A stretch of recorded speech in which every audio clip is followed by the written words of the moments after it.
மேற்காசியாவில் நடைபெறும் போர் தொடர்பாக மக்களவையில் பிரதமர் நரேந்திர மோடி விளக்கம் அளித்து வருகிறார். நேரலை காட்சிகளை பார்க்கலாம். क्षेत्र पूरा करता है। हमारे लिए ये रीजन एक और कारण से भी अहम है। लगभग 1 करोड़ भारतीय खाड़ी देशों में रहते हैं और वहां काम करते हैं। वहां समंदर में जो कमर्शियल शिप चलते हैं उनमें भारतीय क्रू मेंबर्स की संख्या भी बहुत अधिक है। ऐसे अलग अलग कारणों के चलते भारत की चिंताएं स्वाभाविक रूप से अधिक है। इसलिए ये आवश्यक है कि भारत की संसद से इस संकट को लेकर एक मत और एकजुट आवाज दुनिया में जाए।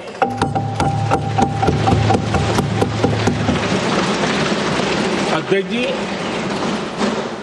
जब से ये युद्ध शुरू हुआ है तब से ही प्रभावित देशों में हर भारतीय को जरूरी मदद दी जा रही है। मैंने खुद पश्चिम एशिया के ज्यादातर देशों के राष्ट्राध्यक्षों के साथ 2 राउंड फोन पर बात की है। सभी ने भारतीयों की सुरक्षा का पूरा आश्वासन दिया है। दुर्भाग्य से इस दौरान कुछ लोगों की दुखद मृत्यु हुई है और कुछ घायल हुए हैं। ऐसे मुश्किल हालात में परिवारजनों को आवश्यक मदद दी जा रही है। जो घायल है उनका बेहतर इलाज सुनिश्चित कराया जा रहा है। अध्यक्ष जी, प्रभावित देशों में हमारे जितने भी मिशन हैं वो निरंतर भारतीयों की मदद करने में जुटे हैं। वहां काम करने वाले भारतीय हो या फिर जो टूरिस्ट वहां गए हैं, सभी को हर संभव मदद दी जा रही है। हमारे मिशन नियमित रूप से एडवाइजरी जारी कर रहे हैं। यहां भारत में और अन्य प्रभावित देशों में 24/7 कंट्रोल रूम और आपातकालीन हेल्पलाइन स्थापित की गई है। इनके माध्यम से सभी प्रभावितों को त्वरित जानकारी दी जा रही है। अध्यक्ष जी, संकट की स्थिति में देश विदेश में भारतीयों की सुरक्षा हमारी बहुत बड़ी प्राथमिकता रही है। युद्ध शुरू होने के बाद से लेकर अब तक 3,75,000 से अधिक भारतीय सुरक्षित भारत लौट चुके हैं। ईरान से ही अभी तक लगभग 1,000 भारतीय सुरक्षित वापस लौटे हैं। इनमें 700 से अधिक मेडिकल की पढ़ाई करने वाले युवा हैं। खाड़ी देशों में भारतीय स्कूलों में हजारों विद्यार्थी पढ़ते हैं।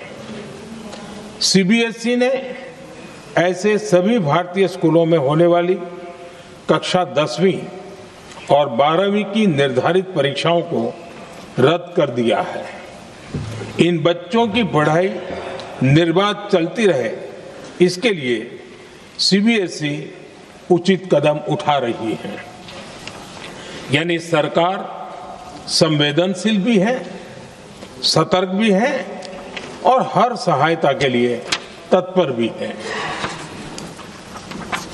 माननीय अध्यक्ष जी, भारत में बड़ी मात्रा में कच्चा तेल, गैस और फर्टिलाइजर जैसी अनेक जरूरी चीजें हॉर्मुज स्ट्रेट के रास्ते से आती हैं। युद्ध के बाद से ही हॉर्मुज स्ट्रेट में जहाजों का आना जाना बहुत चुनौतीपूर्ण हो गया है। बावजूद इसके हमारी सरकार का ये प्रयास रहा है कि पेट्रोल, डीजल और गैस की सप्लाई बहुत ज्यादा प्रभावित न हो। देश के सामान्य परिवारों को परेशानी भी कम से कम हो, इस पर हमारा फोकस रहा है। हम सभी जानते हैं, देश अपनी जरूरत की 60% एलपीजी आयात करता है। इसकी सप्लाई में अनिश्चितता के कारण सरकार ने एलपीजी के डोमेस्टिक उपयोग को प्राथमिकता दी है। साथ ही एलपीजी के देश में ही उत्पादन को भी बढ़ाया जा रहा है। पेट्रोल डीजल की सप्लाई पूरे देश में सुचारू रूप से होती रहे, इस पर भी लगातार काम किया गया है। अध्यक्ष जी, आज की इन परिस्थितियों में एनर्जी सिक्योरिटी को लेकर बीते एक दशक में उठाए गए कदम और भी प्रासंगिक हो गए हैं। भारत ने बीते 11 वर्षों में अपनी एनर्जी इंपोर्ट का डाइवर्सिफिकेशन किया है। पहले क्रूड ऑयल, एलएनजी, एलपीजी ऐसी एनर्जी जरूरतों के लिए 27 देशों से इंपोर्ट किया जाता था। वहीं आज भारत 41 देशों से एनर्जी इंपोर्ट करता है। अध्यक्ष जी, बीते दशक में भारत ने संकट के ऐसे ही समय के लिए कच्चे तेल के भंडारण को भी प्राथमिकता दी है। आज भारत के पास 53 लाख मीट्रिक टन से अधिक का स्ट्रेटेजिक पेट्रोलियम रिजर्व है और 65 लाख मीट्रिक टन से अधिक के रिजर्व की व्यवस्था पर देश काम कर रहा है। हमारी तेल कंपनियों के पास जो रिजर्व रहता है वो अलग है। बीते 11 वर्षों में हमारी रिफाइनिंग कैपेसिटी में भी उल्लेखनीय वृद्धि हुई है। अध्यक्ष जी, सरकार अलग अलग देशों के सप्लायर्स के साथ भी लगातार संपर्क में है। प्रयास ये है कि जहां से संभव हो वहां से तेल और गैस की सप्लाई होती रहे। भारत सरकार गल्फ और आसपास के शिपिंग रूट्स पर निरंतर नजर बनाए हुए है। हमारा प्रयास है कि तेल हो, गैस हो, फर्टिलाइजर हो, ऐसे हर जरूरी सामान से जुड़े जहाज भारत तक सुरक्षित पहुंचे। हम अपने सभी वैश्विक सहयोगियों के साथ निरंतर संवाद कर रहे हैं ताकि हमारे मैरीटाइम कॉरिडोर सुरक्षित रहे। ऐसे प्रयासों के कारण बीते दिनों हॉर्मुज स्ट्रेट में फंसे हमारे कई जहाज भारत आए भी हैं। अध्यक्ष जी, संकट के इस समय में देश की एक और तैयारी भी बहुत काम आ रही है। पिछले 10-11 साल में इथेनॉल के उत्पादन और उसकी ब्लेंडिंग पर अभूतपूर्व काम हुआ है। एक दशक पहले तक देश में सिर्फ 1-1.5% इथेनॉल ब्लेंडिंग कैपेसिटी थी। आज हम पेट्रोल में 20% इथेनॉल ब्लेंडिंग के करीब पहुंच रहे हैं। इसके कारण प्रति वर्ष करीब 4.5 करोड़ बैरल कम ऑयल इंपोर्ट करना पड़ रहा है। ऐसे ही रेलवे के बिजलीकरण से भी बहुत बड़ा फायदा हो रहा है। अगर रेलवे का इतना बिजलीकरण न होता तो हर साल करीब 180 करोड़ लीटर डीजल अतिरिक्त लगता। ऐसे ही हमने मेट्रो का नेटवर्क बढ़ाया है। 2014 में जहां देश में मेट्रो नेटवर्क 250 किलोमीटर से भी कम था, आज ये बढ़कर करीब 1100 किलोमीटर हो गया है। हमने इलेक्ट्रिक मोबिलिटी पर बहुत अधिक बल दिया। केंद्र सरकार ने राज्यों को 15,000 इलेक्ट्रिक बसें चलाने के लिए दी हैं। आज जिस स्केल पर वैकल्पिक ईंधन पर काम हो रहा है, उससे भारत का भविष्य और सुरक्षित होगा।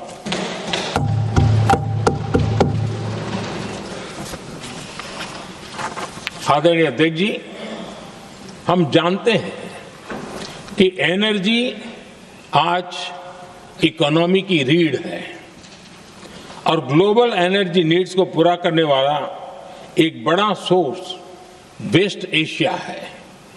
स्वाभाविक है कि दुनिया भर की अर्थव्यवस्था वर्तमान संकट से प्रभावित हो रही है और भारत पर इसका कम से कम दुष्प्रभाव हो, इसके लिए निरंतर प्रयास किए जा रहे हैं। सरकार इसके शॉर्ट टर्म, मीडियम टर्म और लॉन्ग टर्म ऐसे हर असर के लिए एक रणनीति के साथ काम कर रही है। आज भारत की इकोनॉमी के फंडामेंटल्स मजबूत है, इससे भी देश को बहुत मदद मिली है। हम हर सेक्टर के स्टेक होल्डर्स के साथ चर्चा कर रहे हैं। जहां भी जरूरत है उस सेक्टर को आवश्यक सपोर्ट दिया जा रहा है। भारत सरकार ने एक इंटर मिनिस्ट्रियल ग्रुप भी बनाया है। ये ग्रुप हर रोज मिलता है और हमारे इंपोर्ट एक्सपोर्ट में आने वाली हर दिक्कत का आकलन करता है और ये ग्रुप आवश्यक समाधान पर भी निरंतर काम करता है।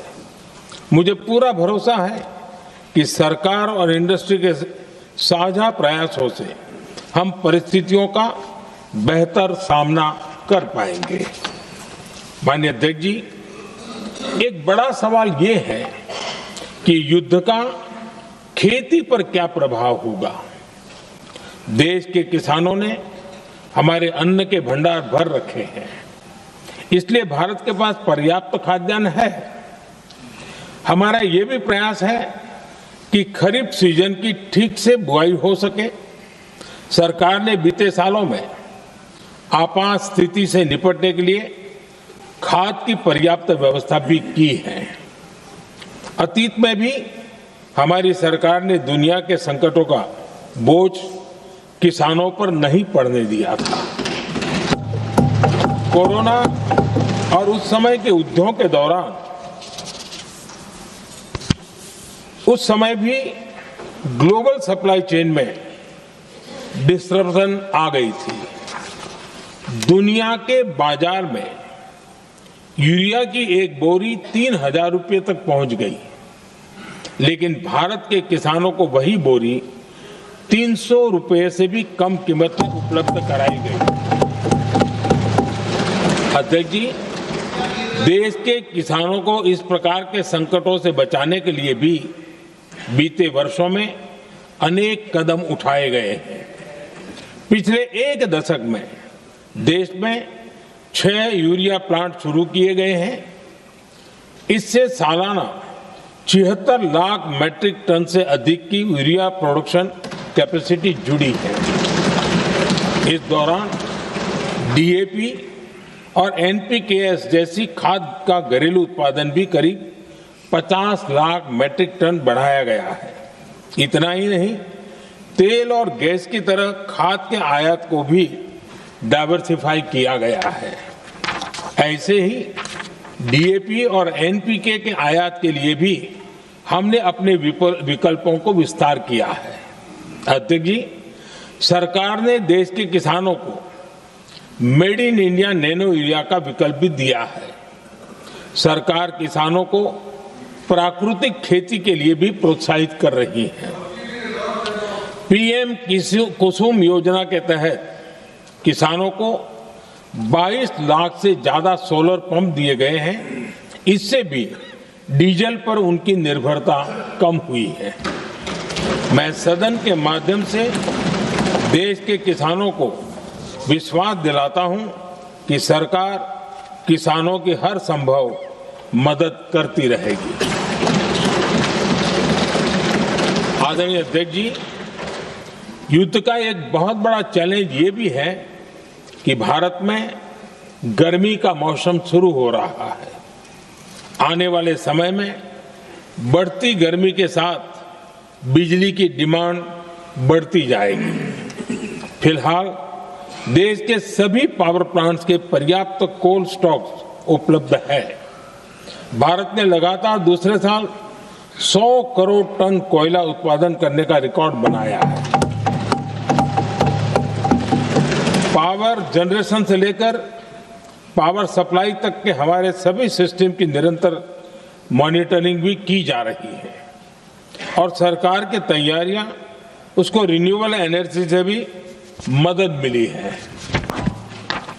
बीते दशक में रिन्यूएबल एनर्जी की तरफ देश ने बड़े कदम उठाए हैं। आज हमारी total install power generation capacity का आधा हिस्सा रिन्यूएबल सोर्स से आता है। हमारी कुल रिन्यूएबल क्षमता आज 250 गीगावाट के ऐतिहासिक आंकड़े को पार कर गई। बीते 11 वर्षों में देश ने अपनी सोलर पावर कैपेसिटी करीब 3 गीगावाट से बढ़ाकर 140 गीगावाट तक पहुंचाई है। बीते वर्षों में देश में करीब 40 लाख रूफटॉप सोलर लगे हैं। इसमें पीएम सूर्यघर मुफ्त बिजली योजना से भी लोगों को काफी मदद मिली है। गोवर्धन योजना के तहत देश में आज 200 कॉम्प्रेस्ड बायोगैस प्लांट भी काम करना शुरू कर चुके हैं। ये सारे प्रयास आज देश के बहुत काम आ रहे हैं। सरकार ने भविष्य की तैयारी और बढ़ाते हुए शांति एक्ट माध्यम से देश में न्यूक्लियर एनर्जी के उत्पादन को भी प्रोत्साहित किया है। कुछ ही दिन पहले small hydro power development scheme को भी हरी झंडी दी गई है, जिससे अगले 5 वर्षों में 1500 मेगावाट नई हाइड्रो पावर कैपेसिटी जोड़ी जाएगी। आदरणीय अध्यक्ष जी, जहां तक डिप्लोमेसी की बात है, भारत की भूमिका स्पष्ट है। शुरुआत से ही हमने इस संघर्ष को लेकर अपनी गहरी चिंता व्यक्त की है। मैंने स्वयं भी पश्चिम एशिया की सभी संबंधित नेताओं से बातचीत की है। मैंने सभी से तनाव को कम करने और इस संघर्ष को खत्म करने का आग्रह किया है। भारत ने नागरिकों, एनर्जी और ट्रांसपोर्ट से जुड़े इंफ्रास्ट्रक्चर पर हमलों का विरोध किया है। कमर्शियल जहाजों पर हमला और हॉर्मुज स्ट्रेट जैसे अंतर्राष्ट्रीय जलमार्ग में रुकावट अस्वीकार्य है। भारत डिप्लोमेसी के जरिए युद्ध के इस माहौल में भी भारतीय जहाजों के सुरक्षित आवागमन के लिए निरंतर प्रयास कर रहा है।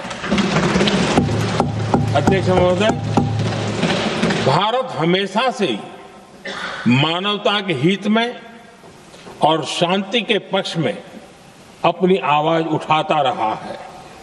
मैं फिर कहूंगा कि बातचीत और कूटनीति ही इस समस्या का समाधान है। हमारे हर प्रयास तनाव को कम करने, इस संघर्ष को समाप्त करने के लिए है।